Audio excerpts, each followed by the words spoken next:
Saint Gregory the Great, a central figure of the medieval Western Church and one of the most admired popes in history.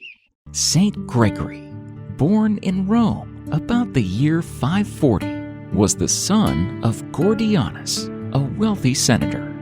Gregory was descended from Roman nobles with a strong legacy of Christian faith. He was related to two previous popes, Felix III and Agapetus I. Gregory's mother, Sylvia, left him to enter a small oratory near St. Paul's in Rome, where she led a life of such austerity and holiness. She was canonized by the Church after her death.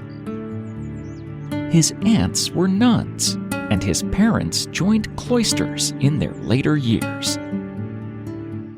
Like most of the upper class of his time, he was well educated. But unlike many, he was generous and concerned about the poor. Gregory lived in Rome during a period of wars, invasions by hostile tribes, famine, and destruction.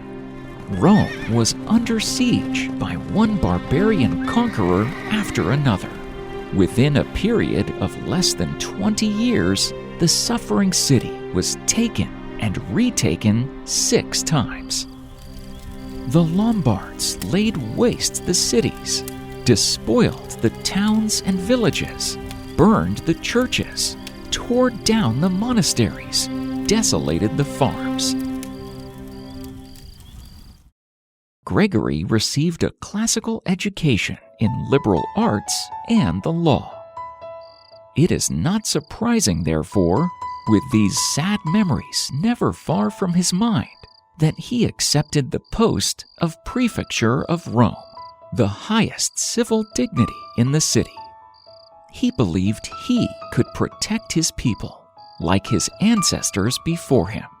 He was around 30 years old by now. He was responsible for finances, police, provisioning, and public works, an experience that helped him hone his administrative skills. The people came eventually to know and to love him, and to depend on him for their safety. Yet, Gregory remained dissatisfied. Sometime after working in the imperial capital, Gregory chose to leave the civil administration to become a monk during the rise of the Benedictine order. Upon his father's death in 574, he converted his house into a monastery and retired to a life of contemplation and prayer. During these years, the happiest in Gregory's life, he began a detailed study of the scriptures.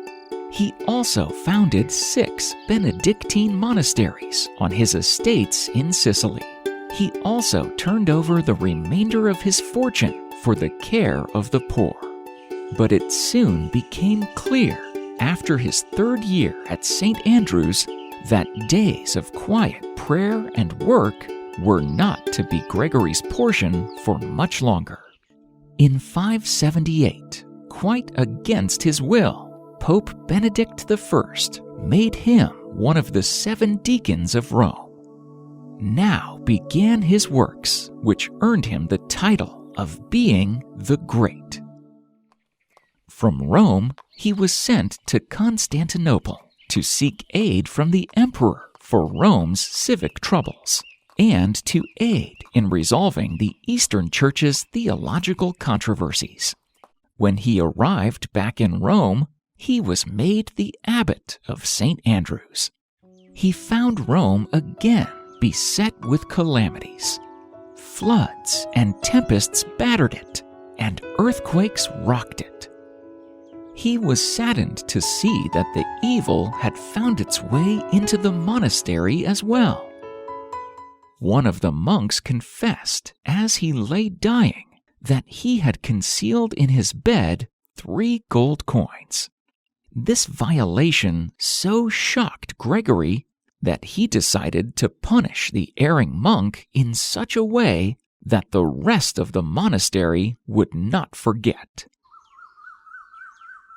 Gregory ordered the monk to be left to die alone. Gregory ordered his body thrown on a dung heap, along with the 3 coins. Then, later, in a change of heart, Gregory offered 30 masses for the deceased monk. On the 30th day, Brother Justus appeared to one of his brothers and told him that he was delivered from purgatory. The joy of the chastened monastery knew no bounds. And God was so pleased with the discipline and charity of his servant Gregory that we find the story preserved down to our own time. The well-known Gregorian Masses, said on 30 consecutive days for the repose of the souls of the loved ones for whom we continue to this day to request them. In 590, Pope Pelagius II died, and Gregory was proclaimed Pope by acclamation. This was not something Gregory wanted, but he accepted the burden nonetheless. Unwillingly, Gregory accepted the role. He was the first pope to call himself the servant of the servants of God. Gregory made clear he preferred the monastic life in a series of writings praising it. He emphasized the aspect of service to the poor for deacons. They were often tasked with giving alms to the poor, and at least one was assigned to each church and ordained for this purpose. Pope Gregory may have also established Cantus Planus, known in English as plain chant. Most today know this style of singing as Gregorian chant. The melodious, monophonic music is known throughout the church and closely associated with medieval monasteries.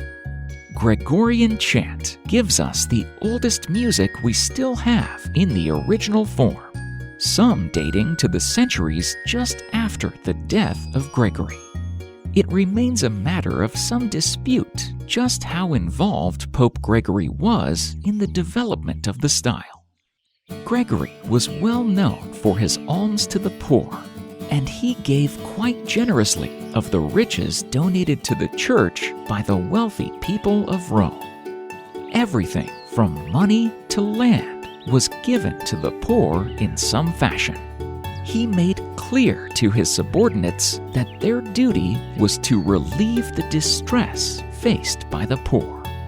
Any clergy who were unwilling to go into the streets and help the poor were replaced. Assets of the church were liquidated to provide income for alms. When a famine struck Rome in the 590s, Pope Gregory ordered the church to use its assets to feed the poor. Gregory himself refused to eat until his monks returned from their work of handing out food. He also made certain to dine with 12 poor people at each meal. A deadly form of plague also started spreading in the streets of Rome. The corpses of the dead piled up in the streets. The dreaded disease always ended in a spasm of sneezing or yawning, and the Holy Pontiff ordered that "God bless you" should be said to those who sneeze. And the making of the sign of the cross on the mouths of those who yawn goes back to the days of Saint Gregory and the Roman plague. In 593, Saint Gregory wrote the 4 books of dialogues, which, together with the Pastoral Rule, were the 2 works most universally read and prized throughout the Middle Ages. The dialogues provide an excellent history of the times. Pope Gregory I combined pastoral leadership and prayer with personal holiness and social service. But his later years were troubled with poor health. He died on March 12, 604. He was canonized immediately after his death by the unanimous acclaim of his people. What really made Pope Gregory great? His achievements were many and had a widespread effect. But Gregory became a saint because of his love for God, which was reflected in all that he did.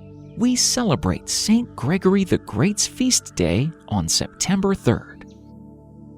He is the patron saint of musicians, singers, students, and teachers.